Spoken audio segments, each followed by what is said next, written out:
Kareem Abdul-Jabbar would be a bench warmer in today's NBA. I understand this is a crazy claim to make. He currently has more points than any other NBA player, although he's soon to be passed by LeBron. He's third on the all-time blocks list, fourth on the all-time rebounds list. He's played the second most games in league history. He has the most MVPs of any player with 6, and he also has 6 NBA championship rings. And there's tons of other impressive accomplishments on his resume that I could bring up, but I think you get the point. So how could a player that was so absolutely dominant throughout his career not still be a top player in the league or even on his team in another era? Don't take it from me though. I'm not the one making the claim. He is. In October of 2021, Kareem made a statement about the state of basketball today and the differences of how it is compared to when he played back in the 70s and 80s. Kareem talked about how the three-point shot revolutionized the game, forcing players today to be more versatile, especially big men, as they aren't just sitting in the post nowadays like they were back then. Kareem also said, "If I got a rebound on the defensive end, coach would say give it to the guard and go down to the offensive end and get in position for whatever play we're going to run."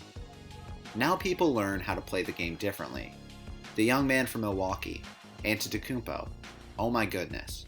He gets it off the defensive board and he's almost 7 feet.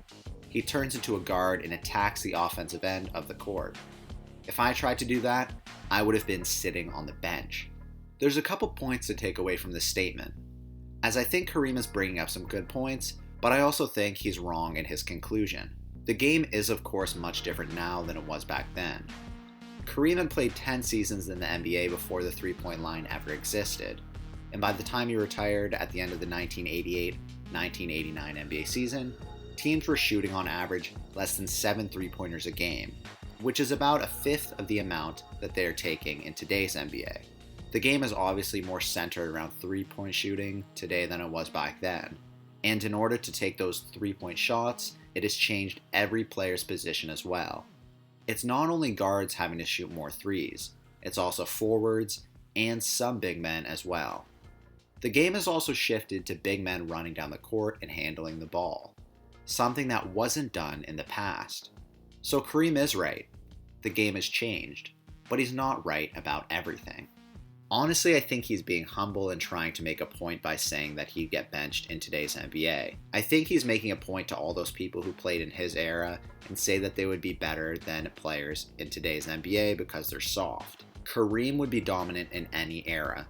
He was over 7 feet tall with a really nice touch around the rim. He had an unstoppable hook shot, and he was a defensive threat that could block shots and grab rebounds like no one else. Also, don't get it twisted and think that NBA players back in the day had to play against much shorter competition, because players back in the 60s, 70s, and 80s were just as tall as they are today. Looking at the way Kareem moves around, it doesn't look hard for him like it does for some other tall players. He moved around quite smoothly and looked like he could run the floor pretty well. I mean, look at Jokic compared to Kareem and tell me that Jokic is in better shape. It's true that Kareem didn't dribble the ball like some big men do today, but it's because he wasn't supposed to. I'm sure that if it was an encouraged part of the game in his era, that he would do a very good job at it. If he grew up in today's time, he actually might be more like Giannis Antetokounmpo, as he probably wouldn't focus on the post game as much and would focus more on running the floor. And even if he was mainly going to the post in today's NBA, if he played, he would still be a massive scoring and defensive threat, as even though the NBA has shifted towards scoring at the three-point line, there is still a role for big men in the league. His role as a big man would maybe even be more important in the league today, because if you had him playing the post, there's some lineups with players that probably couldn't defend him because they're playing such smaller lineups that probably wouldn't be equipped to guard him. So sorry, Kareem, I think you're wrong about this one. Do you think Kareem Abdul-Jabbar would be a dominant player in today's NBA? Is the role for post players today as important as it was back then?